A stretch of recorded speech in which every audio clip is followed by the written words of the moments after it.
we're here. Welcome back to the 5 City YouTube channel. Wanted to do a quick one, just because the French Grand Prix was this past weekend. French Grand Prix review. Yep, could be actually the last French Grand Prix that we see. So I didn't even mention this to I didn't you. know I that. didn't know if you heard about this. Yeah. So it's the last year of their contract, and there's a lot of things that have that go into what circuits are on the calendar for every year, including something like each circuit has to pay a renewal fee every year. And I think Paul Ricard is the circuit. I think they have to pay $55 million or something like that, which is crazy. So I heard that they are having financial struggles. First of all, this is all rumors, but I heard that. And we heard that for Monaco too. Exactly. Monaco's contract is up too, right? Right. They are, yeah. And then I heard something they pay the least or something. Monaco. They pay the least in renewal fees, probably because it's Monaco. They're never, whatever, historic track. I don't know. But yeah. Well, that's a weird thing. Why aren't they all the same? That is weird. Yeah. I mean, getting to what actually happened this weekend, French Grand Prix. I don't know where you want to start per se. But Start with the double podium. That's why I'm wearing my hat today. Okay. Yep. Double podium for Mercedes first I'm time also wearing my year. Red Bull hat. Mercedes are turning a new leaf. But yeah, I mean, it appears they're becoming more reliable than Ferrari. 100%. That's for sure. That's how they have the points that they have now too. When Ferrari or Red Bull, when they DNF, they're always there to pick up the points. They're always there to finish at least third. And then this weekend they were second and third, double podium. One thing I'm looking at right now that just kind of was weird. Guan Yu Zhou finished 6 laps behind everyone else. He was plus 6 laps. So Latifi, Magnussen, Leclerc, sadly, and Yuki Tsunoda did not finish the race. And Guan Yu Zhou was last and 16th, and he was plus 6 laps behind Mick Schumacher. You know what though? Issues, and then he came back out. I'm sorry, he did at the end. He had some issue. I'm surprised that he didn't get scored as a DNF. I don't know. Maybe it's some weird ruling how they score a DNF or not a DNF, because it was right at the end of the race. It could have been 6 laps before the end of the race. You know what I mean? Okay, but another weird F1 thing that we don't understand. Exactly. Yeah, we were just talking about that. There's so many things that differ from all the sports that we watch from F1 that we thought were just kind of, or I thought were just kind of standard in. I don't know. Yeah, it's this is it. This is the American perspective of F1. To be honest, 100%. I mean, there's a lot of podcasts out there that are doing F1 that know a hell of a lot more than we do. But to be honest, we just started watching F1 last year, and for me, I find a lot of this stuff weird, and I don't understand it. And obviously, as time goes on, I'll maybe understand it. But so many things are just don't align with American sports. We can just talk about the cool down room. I know it's the end of the thing, but I just every race I find it so weird that they're after the race is over. I don't know. It's not that weird, but they always show this weird. There's always this weird room that they go into. Yeah, they call it the cool down room. Right, and the top 3 drivers obviously go in there, and they just kind of hang out. Well, there's replays playing, and then there's some cool graphics on this weird podium thing of themselves playing, and they're just whatever. They're in there for the 5 or 10 minutes. I don't even know how long it is. Waiting to get on maybe the it's podium, 20 minutes before they go on the podium. Right, and let's set up the scene. So Russell goes in, they show the room, and Russell goes in first. Yeah. Hamilton comes in behind him. Hamilton lays on the ground. He's laying on the ground watching highlights above his head. Behind him. And then there's a Red Bull engineer that comes in. Max isn't there. Red Bull engineer comes in. Yeah. And then they start, Leclerc's crash is on the screen, and then they start talking about the crash. Right. And then, about 20 seconds in, they cut the sound. what I originally thought was maybe so one of them swore. They do that for our sports. If there's like a hot mic or something and they like catch a swear word, it's on a little delay. They'll cut the mic, but then bring it right back. And they never brought it back. We were just watching them. Talk. And even the announcers, Seemed commented weird and said about it. Well, we'll get that sound back, in a while, but it never came back. Yeah, and then they were like, "Oh, lost the sound there for a second." And I was like, "It wasn't a second; it was like the whole time." So I mean, there was something going on, obviously, that they didn't want us to hear. Yeah. That there was a discussion about, what happened with Leclerc or whatever. But it's just the whole thing is so bizarre. Like it's just so bizarre to me. And call me American, whatever, and I know, fine. We'll that's fine. Hate, but hey. It's our perspective, and I just find it super bizarre. There's a lot of F1 fans in America now, but like it's just probably interesting to hear our perspective, to be honest, because it's just completely different. We picked up on the sport last year. We love it, and we're just trying to get our handle on what's really going on with this sport. Well, that's the thing. Like I just find it the most interesting thing in the world. So I don't know. Yeah, I mean we love it. It's just. But our view on things is obviously, a little skewed as far as, we watch American football and baseball and basketball and whatever. But, this is a whole new culture for us. This is a whole new, thing that we're trying to understand. And that's why it's fun. Yeah, like we were saying, our American perspective, I think it's definitely probably going to be interesting for a lot of people to hear who have been watching F1 their whole life. You know what I mean?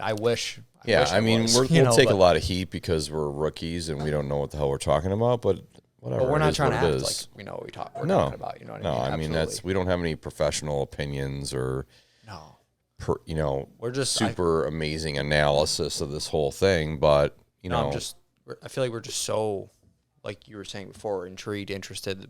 We love it so much that we're going to talk about it on our podcast. Yeah, and we talk about the things we don't understand, and we talk about the things we find quirky or whatever. And and I feel like we're just going to keep learning more and more and more. And like I was going to tell you today, I found a good list of like F1 races like throughout history that you should watch to give you a better like perspective. Perfect, yeah. So we definitely need that. Want to watch like all of those, you know what I mean? We've definitely talked about it on the podcast too before, like just wanting to watch old races to get a better perspective on like how really good Vettel was, how good Lewis was. Obviously, we know those things. We know Vettel. Yeah, absolutely. I mean, those are things. I want to see it. Definitely I feel like want to watch. It'll definitely just bring more relevance to that for us. Better perspective anyway. Yeah, for sure. I mean, even the older stuff too. But that's the thing. It's like we kind of picked up on drivers that we were drawn to through Drive to Survive and things like that, and following them on social media and whatnot. I mean, I just picked up on Lewis, and I didn't even realize when I'm like, oh yeah, I like Lewis, but he's also the greatest driver of all time. I didn't realize that at first, but I'm like, oh, okay, well, it's kind of like in Tom Brady, which I hate Tom Brady, but I don't know. Yeah, I still like him. I kind of feel the same way about like being a Max fan. I didn't like watch Drive to Survive. I liked Red Bull because that's a brand that's pretty relevant in America too, not just in Formula One. So I knew Red Bull, and then obviously Max is just a great personality. I liked him and Daniel. Still like both of them. But now Max is just like this crazy superstar, like racer, world champion, dominant this year. And I feel like it's different too. Like I have a lot of friends that are NASCAR fans, and in NASCAR, it's like I remember them telling me, it's like, well, you got to pick a driver. Like you got to pick a driver that you like. Yeah. I'm like, okay, well, I don't know any of these drivers, so I didn't really like NASCAR, and I still don't like NASCAR, whatever. But I feel like with this, it's like, I don't know. For me, it's like I like a lot of the drivers. Right. Like I like Max. I like Vettel, it's like a lot of the guys, Ricardo, I love, it's like, I don't know. I like maybe I have my favorite driver, but I also like a lot of the other drivers. So I think something I picked up on watching it this year more than last year was that there's different races going on throughout the race. You know what I mean? So like if you Right. have a guy like that you like Max or Lewis or Charles Leclerc, like going to be really at the top, you know what I mean? Then you can pick someone in the midfield and someone, you know, who's usually at the bottom. There's like different races going on that you can really pay Right. attention to. And if Right. you're watching, you know, if you're focusing on the race, like the commentators will definitely show you different battles that are going on throughout the race. And, you know, sometimes it's the whole race or like, you know, if someone, I don't know, it's definitely good to have different drivers. It's a perfect example with this French Grand Prix. We didn't see Max or Lewis for the last 30 laps. Yeah. Not even once. No. They were just so far ahead. Right. Exactly. So if you don't care about any of the other drivers, you're not seeing anything you want to see. Right. So it's and that's something I find like maybe that's my American perspective too. It's like, how could you not show the leader a couple times saying, "Hey, look, Max is still winning. He's still out there. Max is still winning."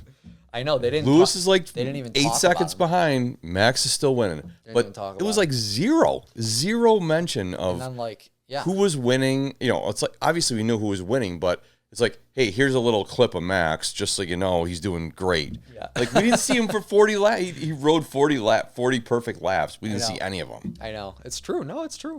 We he didn't put a foot wrong, and we didn't get to see. I mean, the focus was on Russell, Perez. Right. What was going on with Sainz? Had Sainz started last, and then he you know, obviously gained a bunch of spots and finished 5th. Came up or whatever. Yeah. But I mean once Max got in the lead, and then it was like, you know, once they knew that Lewis was not catching him. Yeah. It was like, okay, well, we're going to focus on the rest of the race. The rest of the race. And then we saw Max cross the finish line and Lewis 10 seconds later, and that was it. Right. I mean, you know? Maybe the thing is, too, though, they kind of have to, like, pick and choose what they're going to focus on. Like, for example, I like Alfa Romeo because of Bottas specifically. There's some races where, like, a couple races, like Australia, for example, because I remember I stayed up super late, and they didn't show Alfa Romeo at all.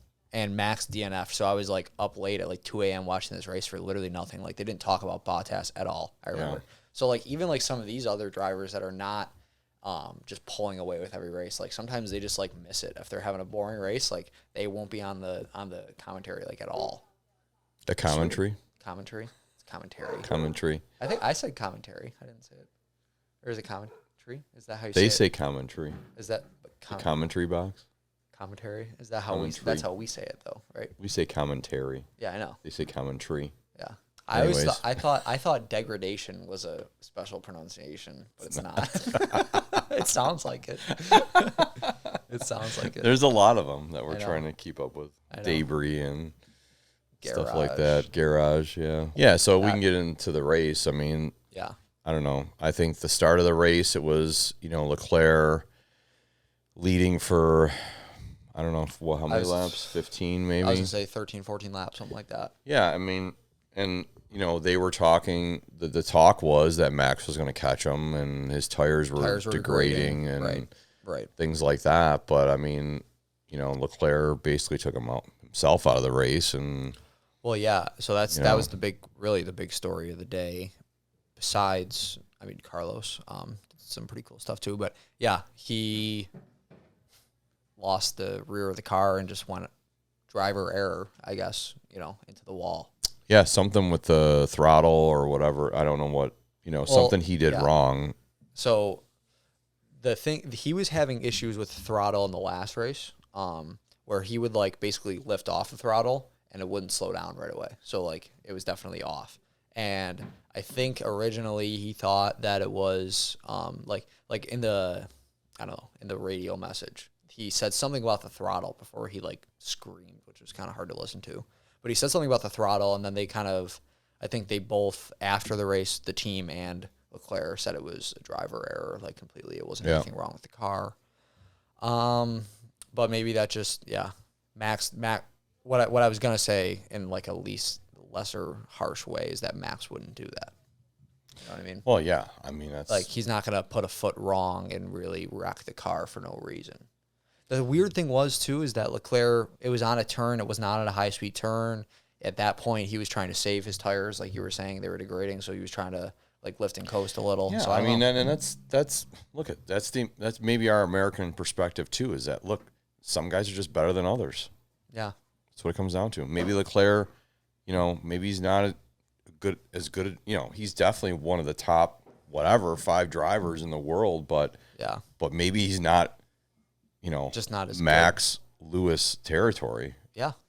Maybe well, the thing is, Simple too, as that. Max has been in like a championship caliber car for a couple more years than Leclerc has. So he's been used to being in these high pressure battles where he is first and second. Like, I can imagine it's really different racing in 7th and 8th or 5th and 6th than when you're like the leader. Sure. You know what I mean? Like, you're leading everybody right Sure. now. I It's mean, definitely last probably a year lot we different. didn't see them up at the top, and now they had they had one of the best designed cars and the best performing cars. But I mean, in all reality, they're crapping out too. I mean, their cars are crapping out too. Oh, yeah, they're having horrible reliability issues. Yeah, so I think we were just starting to talk about Carlos. So kind of a lot of things happened with him as well. Being first that he took a penalty for replacing some part, not the engine in the car, but some other part. And he started, I believe, 19th. And then made his way up the grid, no problem at all. Obviously has a really good car, but testament to his driving skill, I would imagine, as well. Yeah, he's passing people left and right. Yeah. I mean, I think he gained. It was like 14 positions. Just on the first couple laps, he was up. It was 4 or 5 at least. Yeah. I think it was because I tweeted it. I'm not gonna be able to find it, but it was 7 positions in 7 laps. I think he gained right off the first 7 laps of the race. So obviously, great job by him. And then he had a little bit of battle with, I guess you could say his own team, but also Perez, right? Like he was battling with Perez, about to overtake him, ended up overtaking him, and then like his team was telling him to pit while he was Right, yeah, I forgot about that. So stupid. It was so They're crazy. such a mess. That's the other thing. It's like they just seem like a mess. Yeah, Like I mean, these other teams, whatever. We don't get the full story of all the teams, but I mean, they just don't execute like the other teams do. Like, when are we pitting? When are we? They're telling him to pit when he's in the midst of passing signs. I know. Or I'm sorry, passing Perez. Yeah, It's like, what? and like, oh man, it was clearly just a case of everyone had their head down trying to figure out when the best time was to pit, and then no one was watching him race for the past Box, and he's like, "Are you kidding me?" Like, not now, guys. Not now. So yeah, I don't know. It definitely seems like they need to tighten some loose ends, I would say, or Yeah, I don't know. Like, cross their T's, dot their I's. I'm not, like I said, super inexperienced in this whole thing, and I'm not trying to judge anybody, but that's just my perspective. They seem like a mess. Yeah, I think from listening to other podcasts and whatnot, obviously trying to learn as much as we can about Formula One. Historically, they've been like, that's been their issue. Yeah. Like, I remember, I know it was Drive to Survive, but I was watching the show. Vettel had issues with Ferrari. I'm pretty sure that was a well-known thing. He had issues with upper management or whoever at Ferrari with race strategy and things like that. So yeah, I don't know. It's definitely, I believe, been an issue. For a while. It's just weird, Definitely weird. I mean, that's some of the best parts of it for us is hearing the drivers talk while they're driving. That's another odd thing. I mean, like, I guess they have like hot mics sometimes, but like not really. Like, when's the last time you really saw a hot mic like that? Like, was like, I don't know. Like, we never really get to listen to like players talking. Yeah. In the game, I don't know. Maybe. No, and when we do, if it's some mic'd up situation or whatever, like, this is like a special occasion, right? But this is different this though. Guy like, mic'd up, and right? But they if they mic up a football player during a football game, they know they're mic'd up, so they're not like.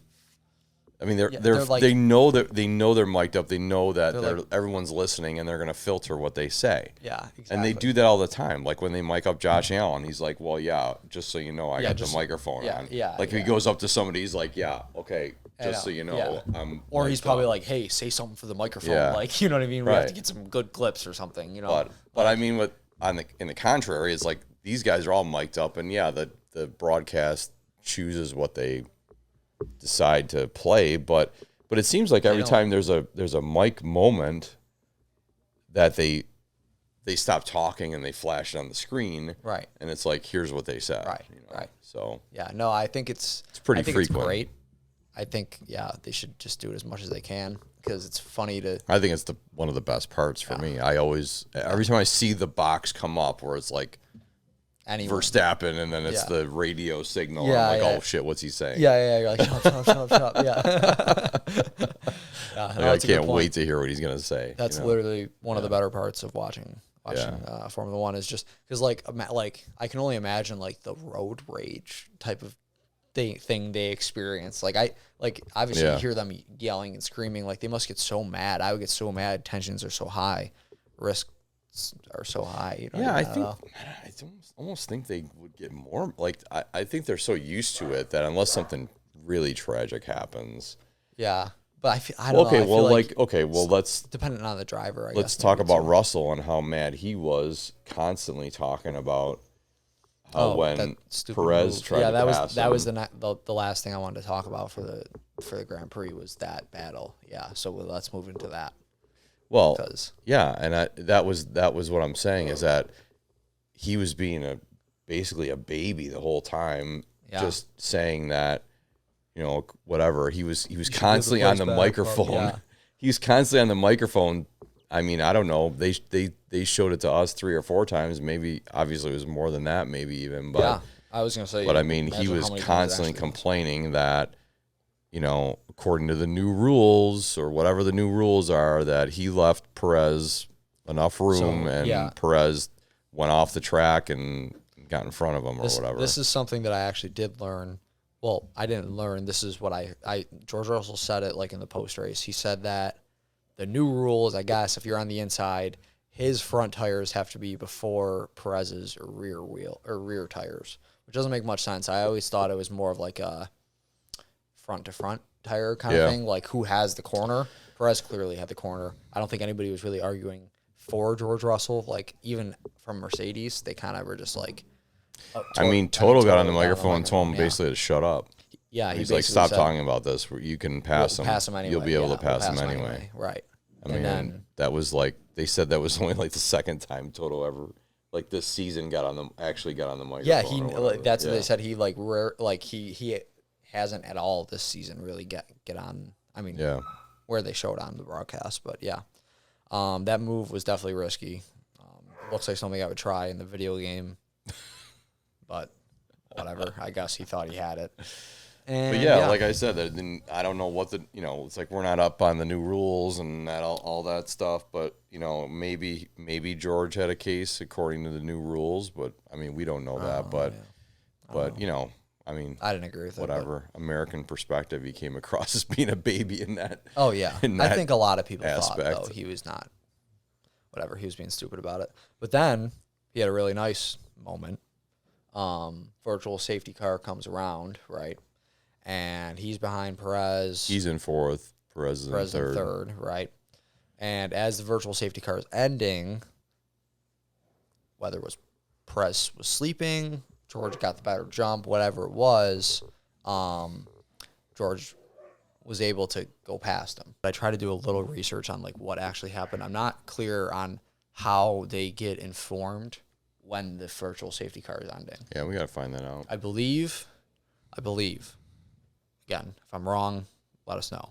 But I think the FIA sends a message to all the teams at once on their board. They got that huge pit wall. They send a message saying virtual safety car has ended. And then it is up to the teams to radio in saying virtual safety car has ended. But there is also like flashing lights on the side, right, of all circuits. But at this time, they were not working. So I don't know if you remember the virtual safety car kind of seemed like it was forever. It was because it was. They were trying to figure out what they were going to do because those flashing lights on the side weren't working. On the side of where? Like on the side of the circuit to say like they were flashing yellow and they would have started flashing green. Sorry, should have explained that. But they would have started flashing green saying time to go. Yeah, it was a bizarre situation, and that's the whole thing. I don't know how that works. I don't know if the drivers are instantly informed when the safety car is ending, but it just appeared that either they were informed and Perez looked away for a second and George saw it a split second. I mean, it was literally, it could have been a half a second that George saw it before Perez. So, you're right. Right. Because if he gets the jump, like, that's what it looked like to me. It's like he got the jump, and those cars are so fast that, you know, he just blew by him because half a second is a half a second. Oh, 100%. You know, and the thing is, too, it could have just been that George, like, timed it better. You know what I mean? Because you know how they're slowing down, speeding up, slowing down, speeding up. Like he could have, like, because they have a certain, they call it a delta. This is getting kind of into, like, technical, but not really. They have to keep, like, a certain lap time under the virtual safety car, right? So that's why they're speeding down and slowing up. They have to keep these certain times throughout the sectors. So it could have been that Perez was literally just getting on the brake when Russell was getting on. It was like, strange. It was, the whole thing was strange because it was like they got real close together. Yeah. And then Russell backed off. But then it was like as soon as then he started up right away. Yeah. Then it was like he backed off, started up right away, and went right around him. Yeah. You know? I know. Whatever happened, it was clean. It was awesome. Yeah, it was cool. I mean, it don't was even like him, but it was great. It was a slick move, and we don't really know what, like, how it happened or why it happened like that. But yeah, I mean, kudos to him for being the more attentive driver, I guess. I don't know. Definitely. I heard a lot of, like, Sergio Perez hate after this, saying, like, oh, like, no, he's not going to be, like, whatever. I don't know. A lot of something else, maybe an American perspective, but I hear a lot of Formula One fans, like, they, like, one bad thing, like, driver has one bad race, and they're like, oh, he's done. Like, he's done for the season. He's not, like, he has no chance anymore. Like, it's like, dude, you just had one bad race. Like, I get it. He's further behind in the title, whatever. But, like, he's not, like, done. I wouldn't say. You know what I mean? Like, I don't know. He's not, like, a bad, like, people were saying, like, oh, like, back to his old ways, like, not being as good of a driver, like, type of thing. Like, that's not fair. Yeah, I don't know. Like, we don't know the history, but I don't know. He seems like a really good driver, and, you know, obviously I think he's better than Sainz, his counterpart, and I don't know. Russell, maybe. I don't know. Russell's a really good driver too, but but I don't, you know, still young. But I mean, he's, you know, Russell's proved that he's got a good, if he has a good car, he'll be consistent. He's there, and he's gonna be, top 5 George, you know. 100%. If Mercedes can really turn it around, they're always consistent, and their car has looked better, faster as of late this past weekend. If they can really provide him the car, I think that's going to be a really, really interesting something to watch. The other thing I heard, which was a really good point, is, like, someone was saying, do you really think, like, Mercedes, like, yeah, maybe, like, they didn't have it this year, it's a brand new car. Like, you really think next year they're not going to get it right? Like, if Mercedes doesn't really turn it around fully this year, next year I think they're going to be, like, right there, at least right there. Well, yeah, and that's the thing. You really think Mercedes isn't going to... They're going to get some new engineers. I'm just saying. Figure it out. I mean, I don't even know what the background of that is, but I'm sure they've gotten rid of some engineers this year, even because they were pissed off that they didn't get it right. Right, 100%. Car's not, you know, it didn't start out as good as Ferrari or Red Bull, and it showed. Yeah, it's not like the drivers are bad. I don't think. I mean, that's the whole thing. Definitely not. It's definitely not the drivers. I mean, I've heard some talk about, oh yeah, Lewis is whatever. You know, maybe this is the end for Lewis, but I don't think that's the problem at all. No, I really He's don't. Right there. He's not. Maybe a couple races he was lacking pace to George, but there was also things about he was trying different setups and experimental setups, new things. So and that's the whole thing. We don't know what the car, you know, what they're trying with the car and what the different. I mean, the cars are the same, but they're also trying different things on both different cars. I think, but 100%. So whatever. But I don't know. It's a good race. Exciting. I mean, exciting in general. And there were some moments that, like we talked about, that were pretty amazing. The George 100%. overtake, Yeah. Sainz and, Perez battle, and Leclerc Definitely. crashing obviously was a huge thing. And, Yeah. you feel bad for Leclerc, but I mean, I don't know. I don't typically feel bad for professional athletes, and that's just how I am. I feel a little bit bad. Yeah, it's hard. But It's hard. I mean, whatever. listen, In the scenario, I feel bad, but not. I guess, but they're at the top of their game, and you're at the top of your game, and if you're not going to compete at the top of that game, then Well, yeah, and he's also, whatever. He's gonna be fine. Like, he's fine. Like, yeah. I mean, to be honest, let's talk about Ferrari a little bit. Leclerc's a great driver. Sainz is a good driver. I mean, and Ferrari's car, I don't know. It's not great. I mean, it's fast. It's just not reliable. Well, that's the thing. It's great when it's reliable. Right. Yeah. When it's there, when it's all there. But and there's no something to be problems. said for like what you posted the other day about 16 poles and how many wins. 5 wins. Yeah. Right. Yeah. I mean, I don't know. Leclerc, I think 16 poles, 5 wins, versus Max, who has 16 poles and what was it, 23 27 wins. I mean, it's insane. Max is just different, though. I don't think I don't know. Like you said, like we've been saying this whole time, we don't know the history of the sport. We don't have a good perspective, but people are saying he's a one in every 10 years you get a driver like Max, like or Lewis. He's kind of the same. yeah, same deal. And that's the thing. That's the thing I've said all year. This year is that if Max has had a couple DNFs too, but if Max's car is good the whole race, he's winning.